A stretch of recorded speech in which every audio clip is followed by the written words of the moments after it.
नमस्कार. जुमीज किचन मध्ये आज मी आपल्याला शेंगदाण्याची उसळ दाखवणार आहे. आता मी हे 1 कपवर शेंगदाणे घेतलेले आहेत.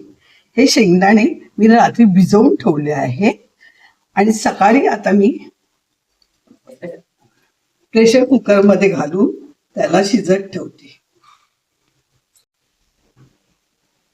आता मी कुकर मध्ये हे शेंगदाणे घातलेले आहेत आणि त्याच्यात अर्धा कपापेक्षा थोडं जास्त पाणी घालत आहे आणि आपण शिजायला ठेवूया.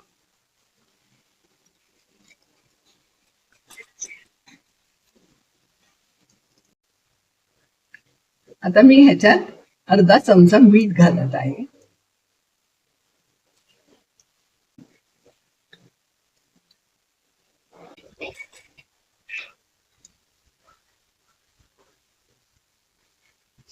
शेंगदाणे व्हायला जरा वेळ लागतो, त्यामुळे मी 4 शिट्या काढून घेतल्या आहे.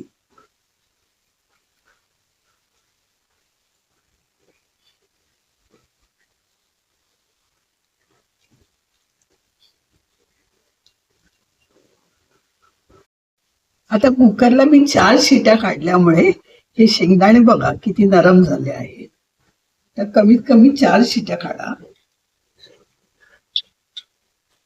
आता मी जिरं 1 चमचा घेतला आहे. त्यातलं थोडं जिरं आपण चटणीसारखं वाटून घेऊया. 2 मिरच्या आहे.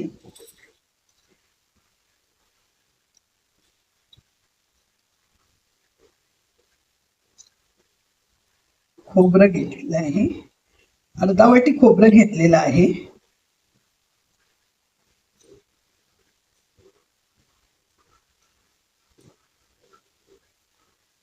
आणि ही कोथिंबीर घेतली 1 मूठ.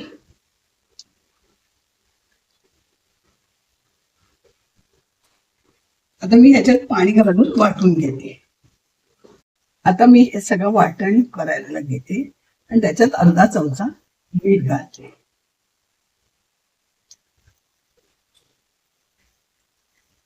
पाणी घालून घेते. आता मी वाटून घेते.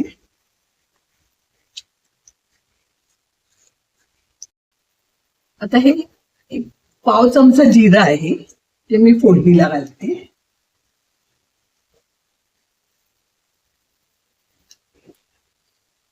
तेल चांगलं तापलेलं आहे.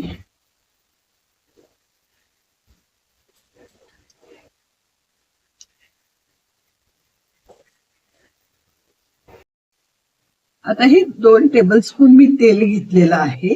त्यात पाव चमचा जिरा घातलेला आहे आणि आता आपण हा वाटलेला मसाला आहे तो त्याच्यात टाकू.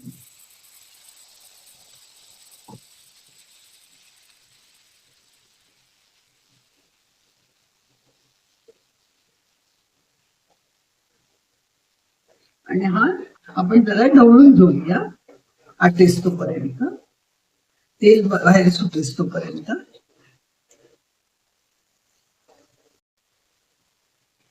आता मी मसाला परतून घेते. मसाला चांगला परतून झालाय. आता आपण हे शेंगदाणे त्याच्यात घालूया.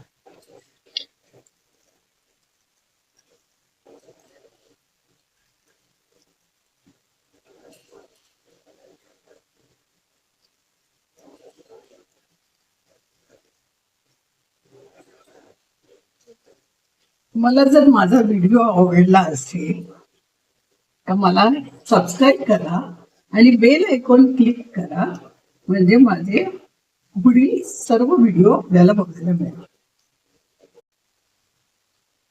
आता ही आपली उसळ तयार झालेली आहे. मी बंद करून प्लेटिंग करून घेते. आता मी ही आपली उसळ तयार झालेली आहे शेंगदाण्याची. त्याच्यावर मी 1 चमचा लिंबाचा रस टाकून घेते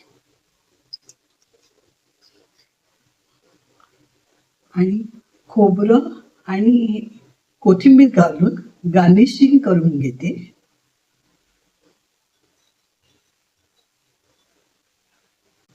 तुम्ही नक्की करून बघा आणि मला सांगा.